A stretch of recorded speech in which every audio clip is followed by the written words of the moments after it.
Inspector Anuradha जी, दिल्ली से। राधे राधे महाराज जी। महाराज जी, आप कह रहे हैं कि पिछले लंबे समय से वृंदावन आ रहे हैं, पर यहाँ आके पता लगा कि बिहारी जी 10 बजे शयन में चले जाते हैं, तो फिर मन में शंका होती है कि रात को 10 बजे के बाद जब भी नाम जप करते हैं तो उनकी निद्रा में बाधा तो नहीं पड़े? नहीं, 10 बजे शयन देखने को चले जाते हैं, फिर रास करते हो। रात में ही तो रास होता है, तो वो शयन कहाँ करते हैं? वो तुम्हारे देखने के लिए शयन में चले जाते हैं। इसके बाद तो प्रिया जी के साथ रास करते हैं। खूब नाम जप करो, उनके शयन में बाधा ले। और देखो, हमारे भाव से उनका शयन होता है, उनका शयन नहीं होता। ये जो नींद है, ये तमोगुण है, और भगवान गुणातीत हैं। सतोगुण, रजोगुण, तमोगुण, ये मायाकृत गुण भगवान में नहीं है। भगवान में नींद भी नहीं है, भगवान में नींद नहीं है। पर जब हमें नींद आती है तो हम अपने भगवान को सुलाते हैं। हमें भूख लगती है तो अपने भगवान को पवाते हैं। हम आत्मवत सेवा करते हैं।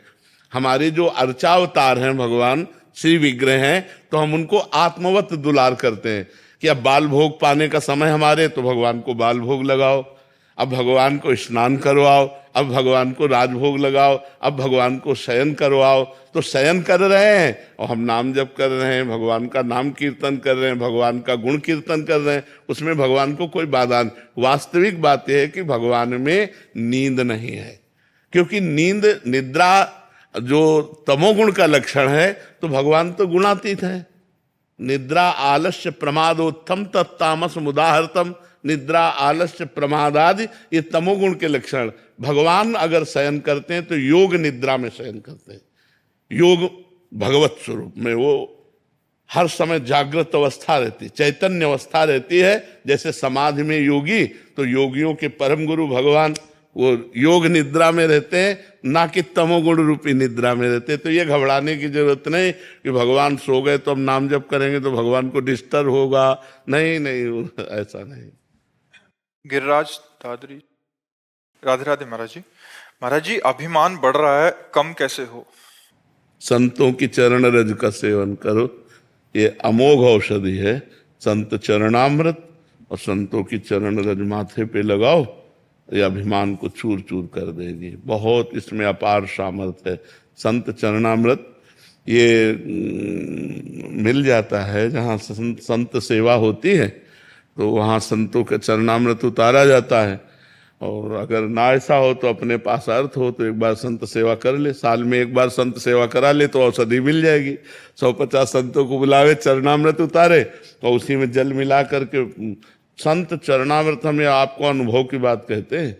संत चरणामृत और संत चरण रज, रहो गणित तत्तपसा न याति न चेज्जया न निरूपणाद ग्रहाद्वा न छंदसा नैव जलाग्नि सूर्यो बिना महत्पाद रजोभिषेकम।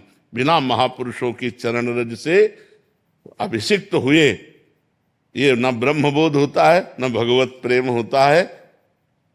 चाहे तपस्या कर ले, चाहे घर गृहस्थी के धर्मों का पालन पोषण करे, चाहे सूर्य चंद्र की अग्नि की उपासना कर ले, और बढ़ ही सकता है। अभिमान एक ऐसी वस्तु है, ये बिना कृपा के ढहता नहीं है। कोई भी धार्मिक चेष्टा उसका अभिमान हो जाता है, और अभिमान हो गया तो भगवत प्रसाद स्वरूप जो हमें आनंद मिलना चाहिए वो नहीं मिलेगा। जो कृपा से मिलता है वो फिर बात ये, तभी हमें गुरुजनों की, संत जनों की चरण रज से अपने को अभिषिक्त रखना, सब संतों के चरणों में नमन करना है, दैन्य रहना है। तो ये अहंकारी संस्कृति मूल सूल प्रदनाना सकल शोकदायक अभिमाना, ये संस्कृति का मूल चक्र है देहाभिमान।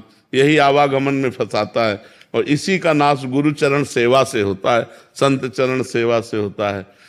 तिनकी संगति रहत जाति कुल मद सब नंसई।